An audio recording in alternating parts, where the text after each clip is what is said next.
Hello guys, welcome to our channel. ప్రస్తుతం మనతో మాట్లాడడానికి దాము బాలాజీ గారు ఉన్నారు. వారితో మాట్లాడి మరిన్ని విషయాలు తెలుసుకుందాం. నమస్కారం సార్. నమస్తే సార్, వివేకానందరెడ్డి హత్య కేసులో సునీతారెడ్డి పైన కొత్తగా కేసు నమోదు చేశారని వార్తలు వెలుగులోకి వస్తున్నాయి. సో దీని మీద మీ అభిప్రాయం ఏంటి సార్? వివేకానందరెడ్డి హత్య కేసు మీద మనం చాలా వీడియోలు మన ఛానల్లో చెప్పుకున్నాం ఒకప్పుడు. తర్వాత అది కోర్టు కూడా నిజానికి సుప్రీంకోర్టు డెడ్ లైన్లు పెట్టింది 2 సార్లు. తర్వాత ఏమైందనేది ఎవరు పట్టించుకోవట్లేదు. ఒకటి ఏంటంటే long back news, Chandrababu arrest తర్వాత ఆ కేసులో బిజీ అయిపోయినాడు ఆయన, సిద్ధార్థ లోత్రా. దానివల్ల ఆయనే సునీతారెడ్డికి కూడా అడ్వకేట్ కాబట్టి ఆయన సుప్రీంకోర్టుకి రాలేక పోస్ట్పోన్మెంట్లు అడిగాడు. సో అది పెండింగ్లో పడుతుంది. అది కూడా ఏంది, అవినాష్ రెడ్డి బెయిల్ను రద్దు చేయమని ఆమె సుప్రీంకోర్టుకి వెళ్ళింది. ఆ విషయంలో పోస్ట్పోన్ అయింది. అంతేగాని దర్యాప్తు ఎందుకు ఆలస్యం అవుతుందనేది ఎక్కడ చర్చకు రాలే.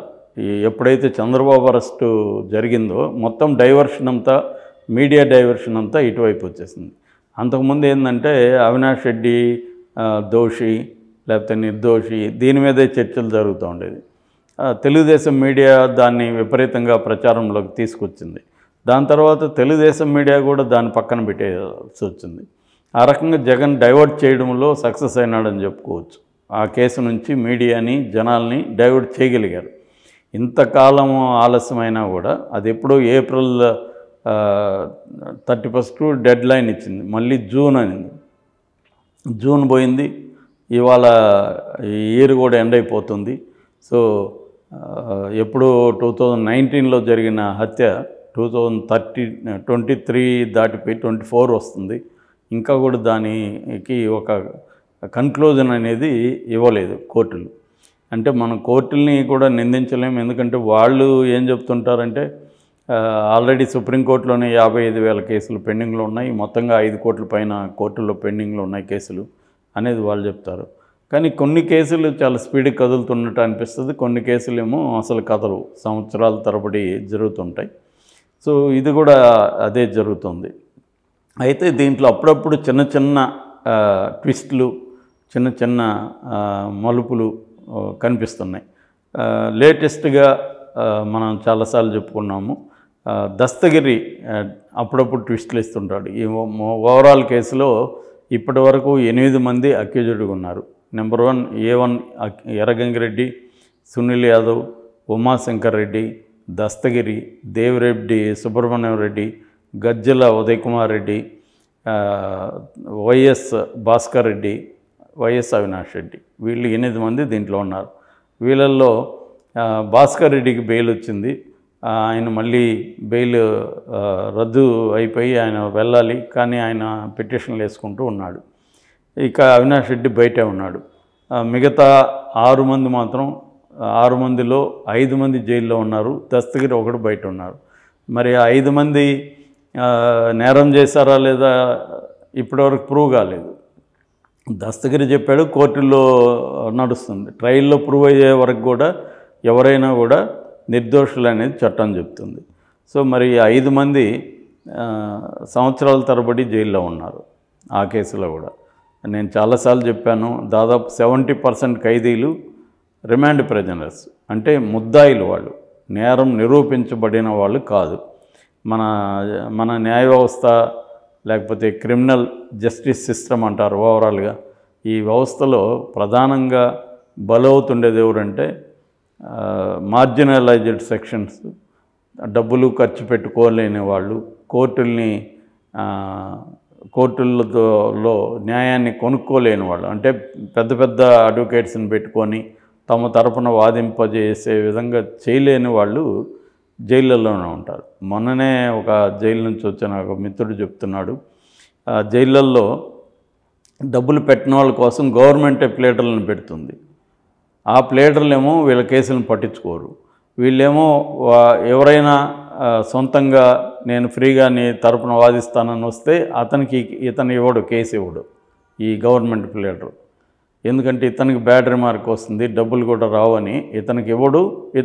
అతనికి కేసుల్ని ముందుకు తీసుకెళ్ళడు. అందువల్ల వీళ్ళు జైల్లోనే మగ్గుతున్నారు. దీన్ని ఎవడు పట్టించుకునేవాడు లేదు. ఇలాంటివి చాలా ఘోరాలు జైళ్ళల్లో జరుగుతుంటాయి.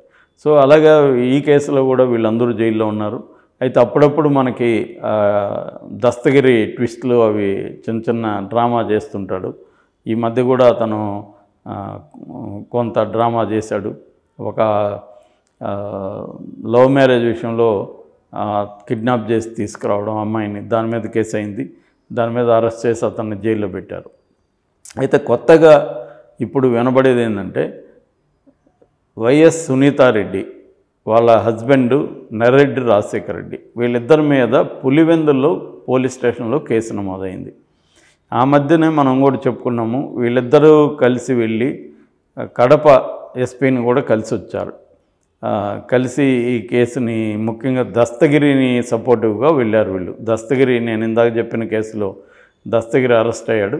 అతని కేసును కొట్టేయండి, అతను నిర్దోషి అని చెప్పడానికి ఎస్పీని కలిశారు వీళ్ళిద్దరు. అయితే ఇప్పుడు వీళ్ళిద్దరి మీద కేసు నమోదైంది. వీళ్ళిద్దరి మీద ఎందుకు కేసు నమోదైందంటే వివేకానంద రెడ్డి దగ్గర 30 ఏళ్ల పాటు పిఏగా పనిచేసిన ఎంవి కృష్ణారెడ్డి, ఆయన వీళ్ళిద్దరి మీద గతంలో 2021 ఫిబ్రవరిలో పులివెందల కోర్టులో ఆయన పిటిషన్ వేశాడు.